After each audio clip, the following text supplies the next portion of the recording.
All right, so this was sent out to me from BIBURY to review and just take a look at and check out. And I've carried it a few days and just used it a few different times, but I kind of wanted to check a few different things out.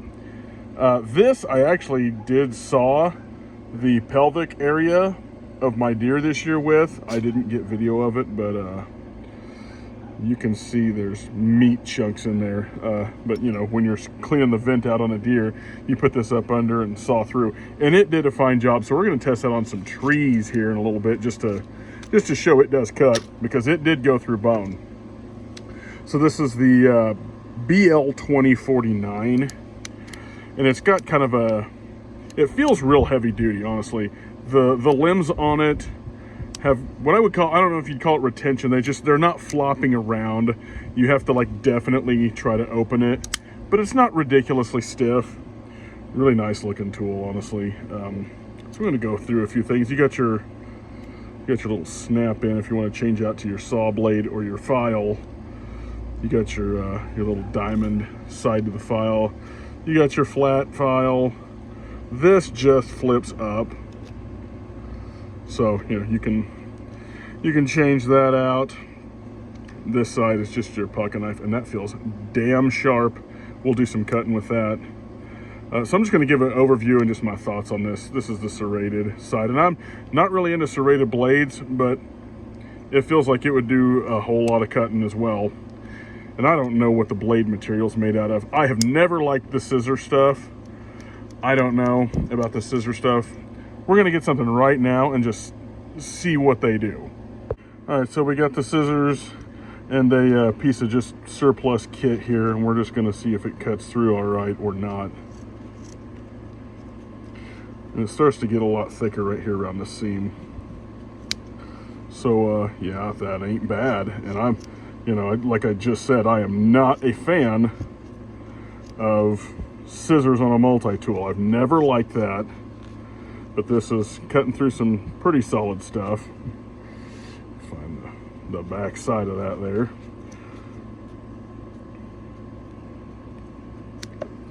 Man, that ain't bad. That's really not terrible as far as the capabilities there. Like, I'm actually impressed with that.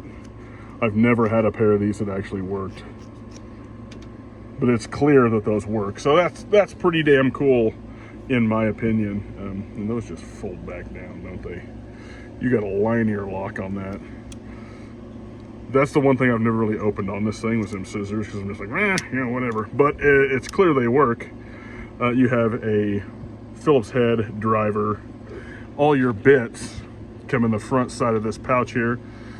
And you've got some star bits. You've got some stuff I don't even know what it is. And a couple of different flat bits. Few different things. You got some options, and it fits up in that side and just flips out and locks out. So that's cool. And you got your button to push down to unlock it again, but it has a pretty decent locking mechanism here, and the bits obviously come out and pop in and out. But that's not bad. That's a real definite click. So I've got to give that credit. I like just the grippiness on the sides of it. That's pretty cool. All right, now let's flip these open. You got your can opener and your wire stripper. Another flat, like a smaller flat driver, a larger flat driver, and to be honest, this is like an awl type thing where you could push and sew through with it. I question the usability on that, but I'm not gonna use that in this video because it'd just take a lot of prep to do that. But I might try that just to see how it goes at some point. But so that it's a basic tool. It's pretty heavy duty. The pouch with it, pretty all right. I do not like the plastic belt clip. If they did something like a tech lock on the back with like a hard plastic back, I think that'd be cooler, or a metal clip. Metal's always better. This is not going to last long, but it does hold the tool. So there's that. So we're going to go use this on a couple things and do a little cutting with it. All right, so bear with me. The wind sucks today, but I've had this a while and I don't really want BIBURY to like think that I'm not ever gonna do the video that I told him I would do. So, you know, kind of want to do this today since I've got the time. And you've got your little scalpel and a sterile surgical blade with that. So that's kind of cool. But we're gonna lock this in and go see what we can cut with this, since I didn't video cutting the deer open with it because I was in the middle of stuff. All right, so your BL2049 cut and saw with your BIBURY tool.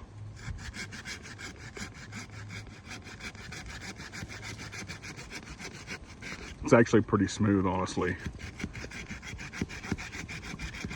Feels like it's kind of a both ways cut and saw here. And it's going through pretty easy, honestly. All right, so again, just gonna do a little bit more cutting with this and try to stable it with my leg here.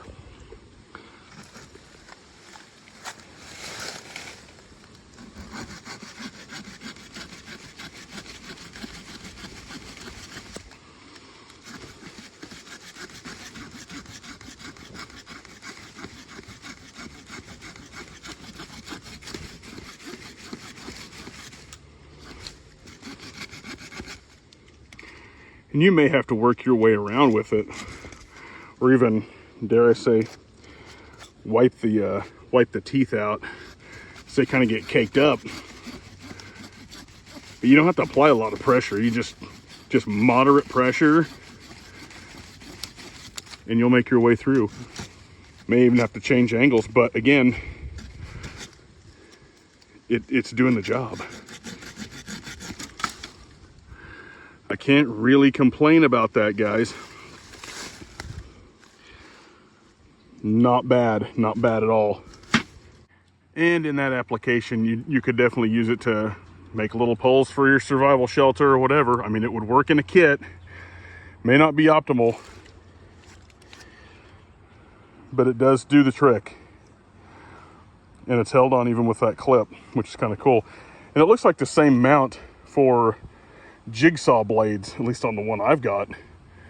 That kind of makes me curious if a guy put together an assortment, if they would fit in there. I bet they would. I'd have to test that though. So one drawback while using the saw blade is it's too long to close, but I would rather have the length personally than for it to be shorter. So I would say bravo on that.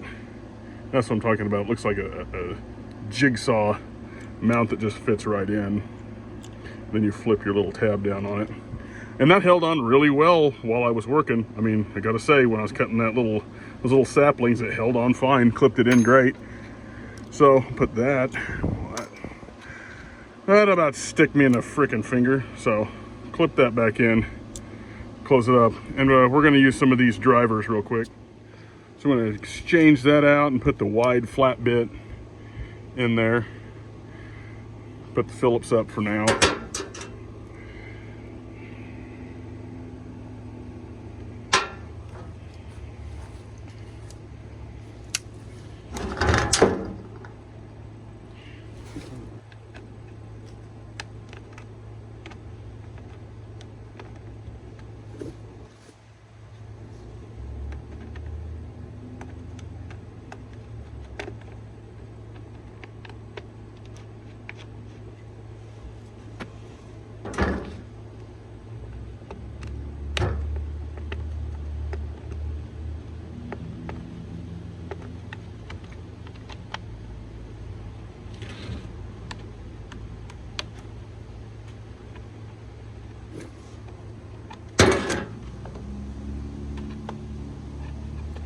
Drop it because I'm trying to watch the camera and make sure this is still in the angle, because who wants to look at my arm, right?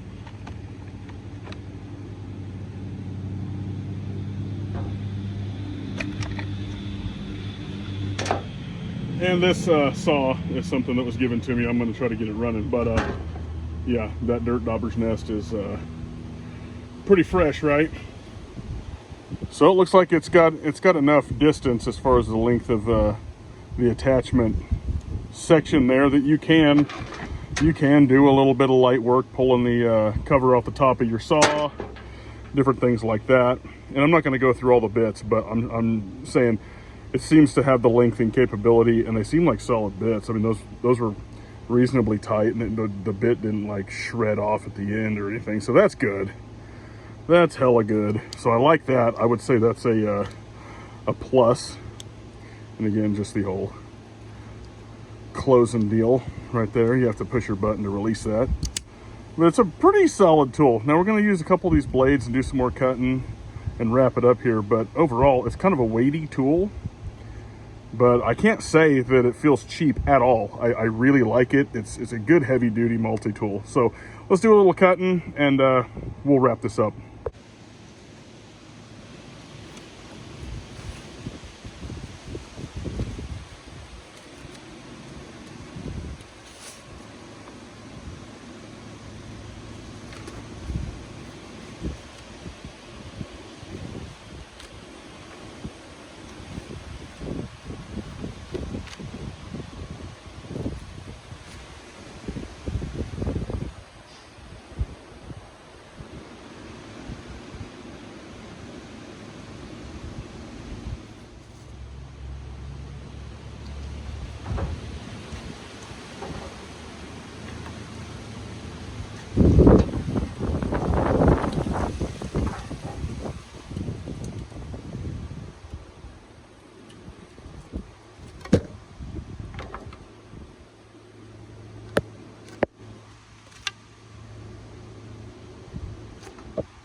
All right, serrated versus the rope.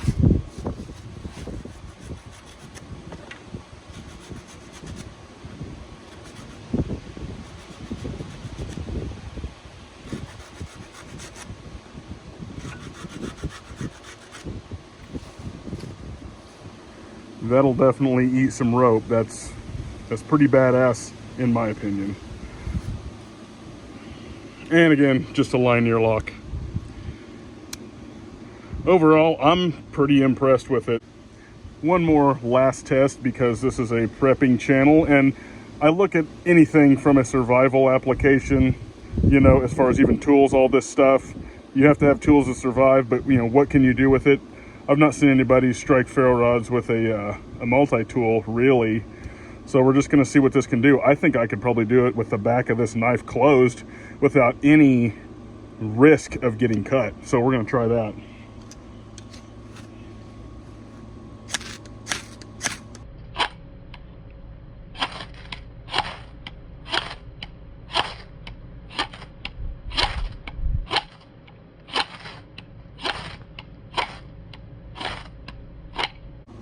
Not bad. You know, and you get your typical ferro rod burn, but it's not anything that doesn't just come off anyway. So yeah, it'll do the things. That's cool. So ultimately, I think this is actually a pretty solid tool for a multi-tool. Obviously, any multi-tool is limited, but I think that this is pretty robust as far as its build and like the joints and it, you know, unfolding and things like that. Overall, I haven't seen anything that this tool is supposed to do that it hasn't done, including the scissors actually working. Pretty good stuff. Like I said, I think it's a pretty decent, solid tool. I don't think you could go wrong with it. So yeah, that's a solid offering from BIBURY. And I'll just show you the box just for the hell of it, just so you know what it looks like if you go to order it. And you can find this on Amazon. Just look up BIBURY multi-tools and you'll find this one. So that's what you're looking for. It says outdoor living, camping, and I think that holds pretty damn true to its stuff. And then there's the overall everything that it comes with, just so you can pause and take a look at that. You got your surgical scalpel, replaceable saw blades, wire stripper, all that jazz. I'm actually pretty impressed with it, and gonna throw it in one of my kits. So there you have it. I would say it's a definite thumbs up on this. A pretty solid, affordable multi-tool for your kits.